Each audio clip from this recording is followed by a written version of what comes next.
क्या कायदे आज़म ने पाकिस्तान बनाकर बहुत बड़ी गलती कर दी? अगर पाकिस्तान ना बनता तो शायद आज जो हाल पाकिस्तान का हो रहा है वो हमें देखना ही ना पड़ता। मुसलमान तो आज भी इंडिया में बहुत बड़ी तादाद में रह रहे हैं, लेकिन अपना मुल्क बनाकर क्या वाकई कायदे आज़म ने सही किया? इंडिया का शुमार आजकल तेजी से तरक्की याफ्ता ममालिक में होता जा रहा है, जबकि पाकिस्तान IMF के कर्जों में धंसता जा रहा है।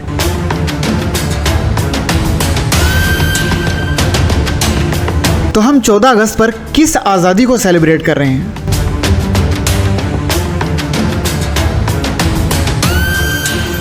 ओ हेलो भाई साहब, पाकिस्तान के खिलाफ क्या बकवास कर रहे हो? ये तुम बकवास करते रहे तो मैं यहीं पर धरना दे दूंगा और तुम्हारे खिलाफ जो है ना। ओ भाई रहने दो, तुम्हारी वजह से ये पाकिस्तान की जो है ना वो ये हालत हो रही है, ठीक है ना। यहाँ पे आए रोज़ धरने होते रहते हैं और एहतजाज होते रहते हैं। पाकिस्तान का बेड़ा गर्क तुम लोगों ने करके रखा हुआ है। हट जाओ यहाँ से, आज मैं बताता हूँ हकीकत है क्या आवाम को। ओ भाई अस्सलाम वालेकुम, मैं हूं पो और आज की वीडियो में मैं बताऊंगा भाई कि पाकिस्तान बनना भी चाहिए था या नहीं। यार बात इतनी सी है कि 1857 में जब अंग्रेज बर्रे सगीर यानी हिंदुस्तान पर काबिज हुए तो उस वक्त मुसलमान और हिंदुओं ने मिलकर इनके खिलाफ बगावत की, लेकिन अंग्रेजों ने इन बागियों को इतनी तादाद में फांसी पर चढ़ाया कि फांसी पर लटकाने के लिए जगह ही कम पड़ गई। और ये इसलिए उन्होंने किया ताकि दोनों में ये डर रहे कि कोई गोरे के खिलाफ आवाज ना उठा सके। भाई गोरा ये जानता था कि हुकूमत करने का एक ही तरीका है और वो है डिवाइड एंड रूल। इसलिए उन्होंने ऐसे कवानीन बनाए कि मजहब के नाम पर हिंदू और मुस्लिम में झगड़े बढ़ गए, जिसका फायदा हुआ अंग्रेज को। अब प्रॉब्लम ये आ रही थी कि अंग्रेजों की हुकूमत में इंडियंस को अहमियत ज्यादा दी जा रही थी, क्योंकि इंडियंस के कुछ बड़े ब्रिटिश राज के बड़े ही लॉयल थे और वो मुसलमानों से ज्यादा पढ़े लिखे भी थे।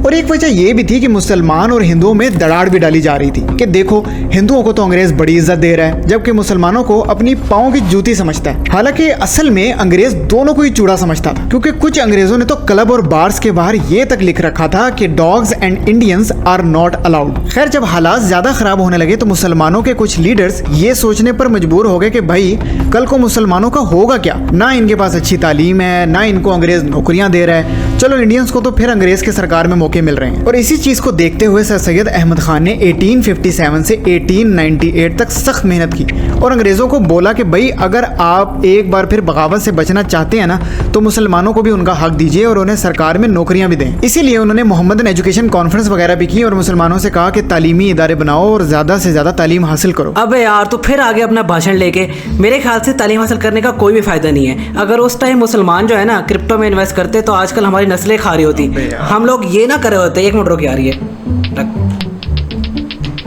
वो अंडों वाली सरकार तुझसे ये नहीं हो रहा है यार। इस वक्त खड़े हो गए यहाँ पे तो क्रिप्टो उस वक्त कहाँ से आ गई थी। और भाई तू जा यार, ये अंडे शंडे लेकर यार यहाँ पे ना बजा मेरे सर के ऊपर, मुझे कहानी बताने दे यार। एक अब यार जा यार। ठीक है ठीक। खैर मैं ये बता रहा था कि मुसलमान तो बेचारा इतना गरीब था कि उनके पास शायद रोटी खाने के भी पैसे नहीं थे। इसलिए सर सैयद अहमद खान ने एक अनोखी तहरीक चलाई जिसमें हर घराने को एक मुट्ठी आटा रोज बचाने के लिए कहा।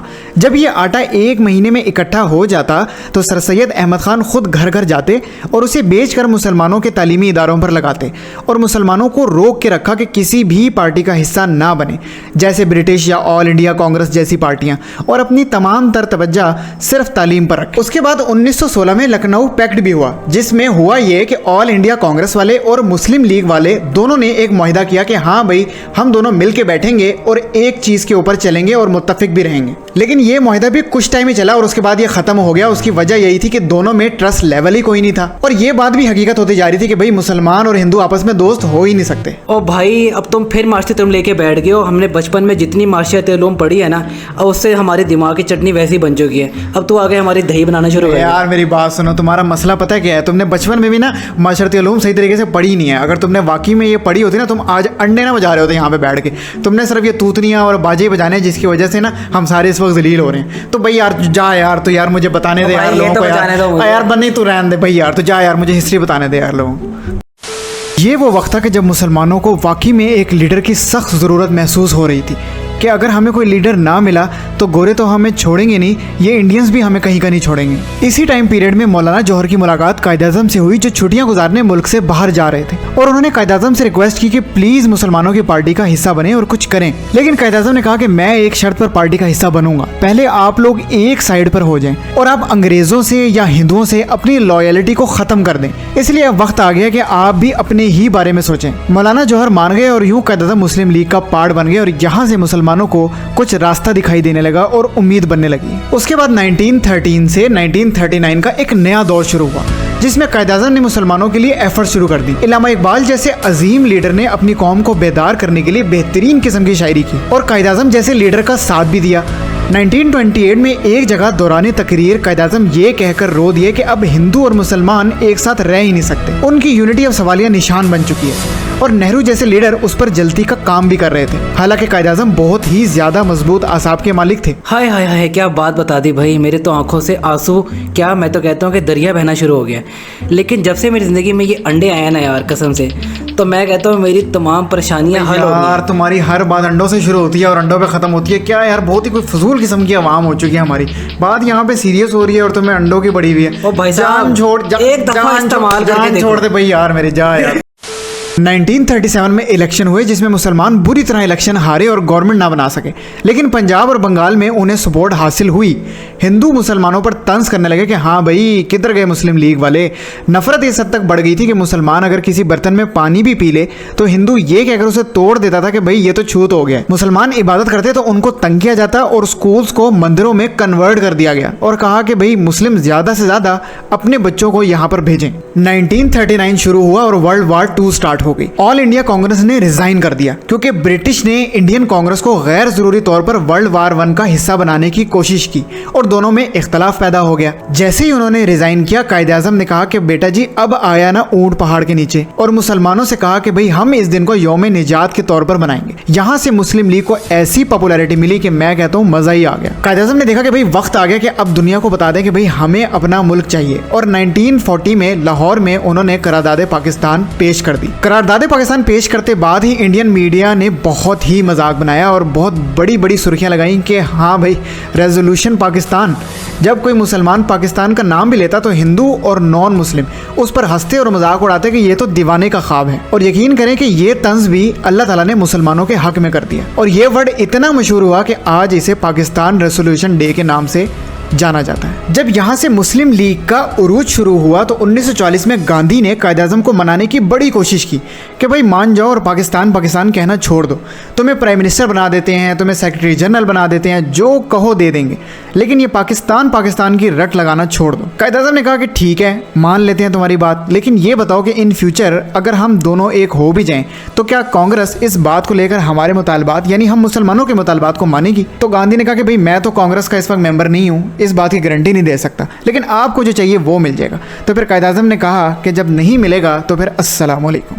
उसके बाद से कायद-ए-आज़म ने भाई तैयारी शुरू कर दी 1946 के इलेक्शंस की, और जो इंस्टीट्यूट सर सैयद अहमद खान ने 50 साल पहले बनाए थे, अब उससे नौजवान बड़ी तादाद में मुस्लिम लीग में शामिल होना शुरू हो चुके थे। मुस्लिम लीग इस इलेक्शन में 90% मुस्लिम सीट्स जीत गई और गवर्नमेंट का पार्ट बनने के लिए तैयार हो चुकी थी। और मुसलमानों को फाइनेंस मिनिस्ट्री भी मिली जो लियाकत अली खान ने संभाली और बजट पेश किया जिसमें अमीरों पर ज्यादा से ज्यादा टैक्स लगाया गया। अच्छा यार, ये टैक्स उस टाइम से लगता हुआ आ रहा है। अमीरों पर टैक्स लगाया था, गरीबों पर टैक्स नहीं लगाया था उन्होंने। और भाई मेरे, ये जो तुम मेरे हाथों में देख रहे हो ना, इससे खेल रहा हूँ, ये अभी मैं इसके ऊपर टैक्स देके आया हूँ। दुकानदार से मैंने कहा भाईजान 30 रुपए का है, कहता है भाई 40 का है, 10 रुपए टैक्स है इसके ऊपर। और भाई ये कौन सा इन्होंने लियाकत अली खान ने इसके ऊपर अंडों के ऊपर लगा दिया टैक्स।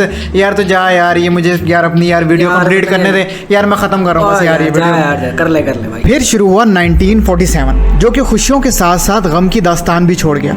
रेड क्लिफ ने हिंदुस्तान के 2 टुकड़े कर दिए और टुकड़े ऐसे किए कि एक तरफ मशरिकी पाकिस्तान यानी बांग्लादेश और दूसरी तरफ मगरबी पाकिस्तान यानी जिसमें अभी हम रह रहे हैं। लेकिन सबसे बड़ी अचीवमेंट ये थी कि कोई ये सोच भी नहीं सकता था कि दुनिया के नक्शे पे एक नया मुल्क उभरेगा जिसका नाम पाकिस्तान होगा, जो सिर्फ और सिर्फ इस्लाम के नाम पर हासिल किया जाएगा, जिसके बारे में हर जुबान ये कहती होगी कि पाकिस्तान का मतलब क्या, ला इलाहा इल्लल्लाह। अस्सलामु अलैकुम। पाकिस्तान ब्रॉडकास्टिंग सर्विस, हम लाहौर से बोल रहे हैं। 13 और 14 अगस्त सन 47 ईस्वी की दरमियानी रात 12 बजे तुलुए सुबह आज़ादी।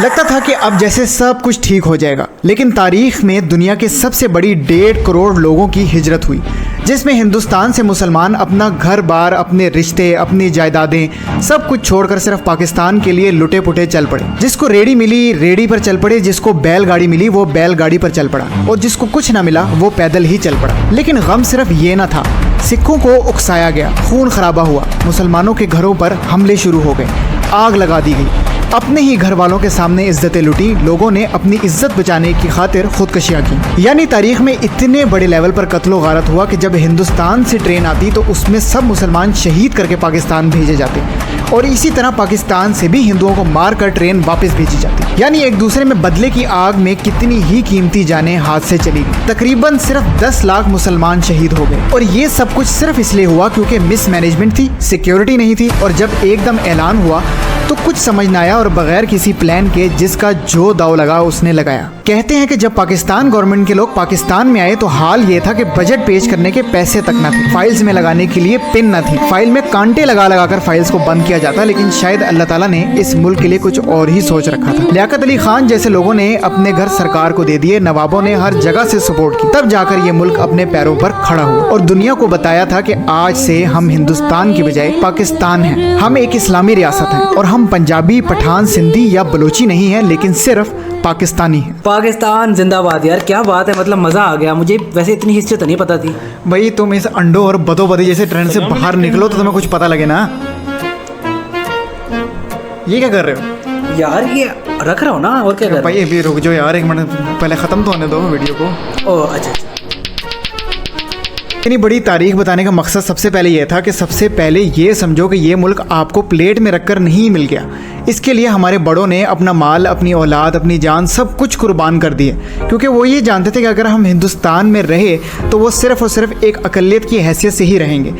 वो मुल्क हिंदुओं का है, वो मुल्क मुसलमानों का नहीं है। अगर आज अल्लामा इकबाल, सैयद अहमद खान या कायद आज़म जैसे लीडर ने ये मुल्क बनाकर गलत किया होता, या ये सोचकर मुल्क से बाहर चले जाते कि छोड़ो यार अपना फ्यूचर देखो, तो हमारी नस्लें इस मुल्क में आज़ादी से रह न रही होती। उन लोगों का एक नज़रिया था, उन्होंने कभी बिलो द बेल्ट सियासत नहीं की। अल्लाह ताला ने ये मुल्क अगर इस दुनिया के नक्शे पर उभारा है तो इस मुल्क का ज़रूर कोई बड़ा मकसद ज़रूर है जो अभी इसे हासिल होना है। पाकिस्तान बनने के बाद PIA जैसे इदारों ने मुल्क का नाम रोशन किया था और दूसरी बड़ी इंटरनेशनल एयरलाइंस को कर्जे तक दिए थे, उनको अपने पाँव पे खड़ा किया था। आज हम अपनी PIA को खुद प्राइवेटाइज कर रहे हैं। मुल्क में डैम्स बन रहे थे और दुनिया भर के मुस्लिम पाकिस्तान को इस्लामिक हब बनाना चाह रहे थे। अल्लाह ताला ने इसे ऐसे ही अकेले मुस्लिम एटॉमिक पावर नहीं बना दिया था, यानी कुछ ना कुछ इस मुल्क में बेहतर हो रहा था। लेकिन अब जो हालात हैं उसमें हमने अपने मुल्क को बेच दिया है। लेकिन अगर आज इस मुल्क को हमारी ज़रूरत है तो हम इस मुल्क को छोड़कर बाहर जा रहे हैं।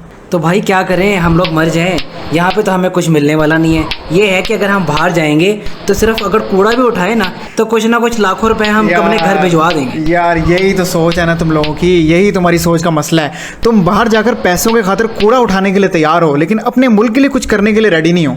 इंडिया आज तुमसे इसलिए आ गया क्योंकि वो लोग मल्टीनेशनल कंपनी जैसे गूगल और माइक्रोसॉफ्ट से रिज़ाइन करके अपने मुल्क में अपनी नस्ल को पढ़ा रहे हैं, बेशक उन्हें रूखी सूखी ही क्यों ना खानी पड़े। हमारे तो अगर बाहर बड़े भी चले जाए ना तो वो अपनों को बाहर नहीं बुलाते, ये कहकर कि भाई हालात बड़े ख़राब हैं, तुम बाहर ना आओ, या फिर ये कह देंगे कि कोशिश करो, यू कैन डू इट। हर कोई सिर्फ अपने बारे में ही सोच रहा है और उसकी सबसे बड़ी वजह यही है कि तुम खुद गर्ज हो। यही वजह है कि आज पाकिस्तान के ये हालात हैं। जैसे तुम लोग खुद होंगे वैसे ही तुम्हारे हुक्मरान भी होंगे। जिन लोगों ने पाकिस्तान बनाया उन्होंने पाकिस्तान से इन रिटर्न कुछ उम्मीद नहीं रखी, बल्कि अपना सब कुछ इस मुल्क पे लुटा दिया।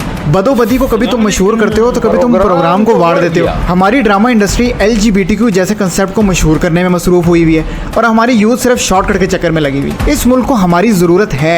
ये मुल्क आज हमें फिर से आवाज़ दे रहा है कि भाई मुझे बचा लो। तुम मुझे बना नहीं सकते लेकिन बचा तो सकते हो, तो फिर आएँ और इस यार सिर्फ आखिरी दफ़ा यार तो फिर आएँ और इस 14 अगस्त पर सिर्फ आतिशबाजी करके और तूतनी बाजे या अंडे बजाकर पैसे ज़ाया न करें, बल्कि उन्हीं पैसों से दरख्त लगाएं, उन्हीं पैसे से किसी गरीब के बच्चे को पढ़ाएं, उन्हीं पैसों के ज़रिए मदारिस को मजबूत बनाएं और ज़्यादा से ज़्यादा वो कंटेंट कंज्यूम करें जिससे हमारी नस्ल में कुछ करने का जज्बा पैदा हो। और एक बार फिर अपने घर की छत पर पाकिस्तान का झंडा लहराएं जैसे हम कभी बचपन में लहराते थे, ये बताने के लिए कि हम आज भी पाकिस्तान से मोहब्बत करते हैं और पाकिस्तान को एक बार फिर से बुलंदी पर पहुँचाना चाहते हैं। तो चलिए इस वीडियो का इख्तिताम करते हैं इस हैशटैग के साथ कि पाकिस्तान हम हाजिर हैं। पाकिस्तान जिंदाबाद।